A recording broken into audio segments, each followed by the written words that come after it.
আমি কিন্তু আপনাকে দেখে চিনে ফেলছি। আপনি কি চিনছেন? হ্যাঁ আমি অবশ্যই চিনিছি। বলেন তো আমি কে? আপনি আমার টয়লেট দিয়ে গেছেন, বাথরুম দিয়ে গেছেন, আমার সেই আফা। ভাবতেছি আজকে আবার আসতে পারে, না আসতে পারে। আবার আজকে আমি আসবো কিনা সেটাও ভাবতেছিল। প্রিয় দর্শক, এই যে দেখেন, এই হচ্ছে সেই আলমিরা আপা, যার বৃষ্টির মধ্যে ঝড়ের মধ্যে জবুথবু অবস্থা আপনারা দেখেছিলেন।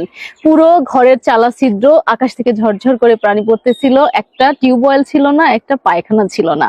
এই বয়সে এই মেয়েটাকে ঝোপে জঙ্গলে এখানে ওখানে যেতে হয়। এই কোথায় যাচ্ছেন?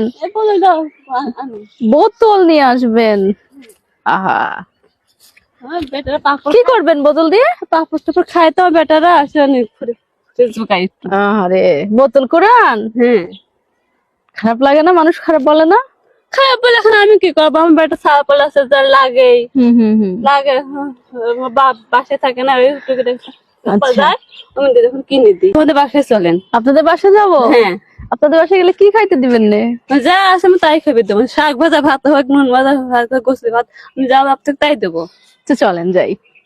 খুব ভালো লাগে যখন উপকারীর উপকার স্বীকার করে এই অসহায় মানুষগুলো। সামান্য একটু করেছিলাম তাদের জন্য, একটা টিউবওয়েল, একটা পায়খানার ব্যবস্থা করেছিলাম। মাশাআল্লাহ, আলহামদুলিল্লাহ, আমাকে মনে রেখেছে। আজকে আমাকে ডেকে আমার গাড়ি থেকে নামিয়ে কথা বলতেছে আমার সাথে। বাড়িতে যাওয়ার জন্য কত পিড়াপিড়ি, যদি একটু বাড়িতে যাই, যদি তার একটু ভালো লাগে। চলে না, দেখে আসি কি অবস্থায় আছে এখন বর্তমানে আলমিরা আপা। ভালোবাসা বিল্ডিং এ টাকা দিয়ে কখনো থাকে না, ভালোবাসা উদাও হয়ে যায়। যত টাকা হোক, টাকা উদাও হয়ে যায়, থাকে না। আর ভালোবাসা একটা মন থাকা লাগে, একটা জীবন থাকা লাগে, তা থেকে ভালোবাসা তৈরি হয়। কে শিখাইছে আপনাকে এগুলা? আমার হাজবেন্ড শিখিয়েছে। এই যে রসুনটা পড়ে গেছে, এটা নেন। কাপড়ে কালি ভরে গেল তো আপা। আল্লাহ রে, কি অবস্থা,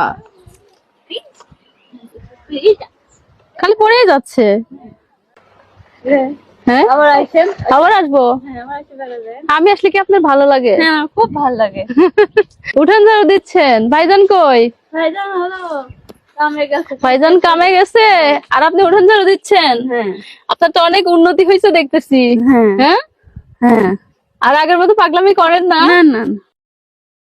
এই যে এই বোনটা কিন্তু পাগল ছিল, মানসিক ভারসাম্য ছিল। আজকে তার স্বামীর ভালোবাসা, শ্বশুর শাশুড়ি সকলের স্নেহ মমতায় সে কিন্তু অনেকটাই সুস্থ এবং স্বাভাবিক। দেখেন, এই যে দেখেন, এই হচ্ছে আমাদের আলমিরা আপা। তিনি কিন্তু 2 সন্তানের জন্য। আপা, এই বাড়ির জায়গাটা কাদের?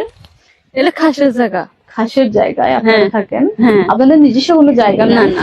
দর্শক, নজিরবিহীন এক অন্যরকম ভালোবাসার গল্প আজমিরা আপা। প্রতিবন্ধী এবং মানসিক ভারসাম্যহীন মেয়েটাকে তার স্বামী ভালোবাসার বন্ধনে আবদ্ধ করে রেখেছেন দীর্ঘ কয়েকটি বছর যাবত। তাদের দাম্পত্য জীবনে 2টা সন্তান রয়েছে।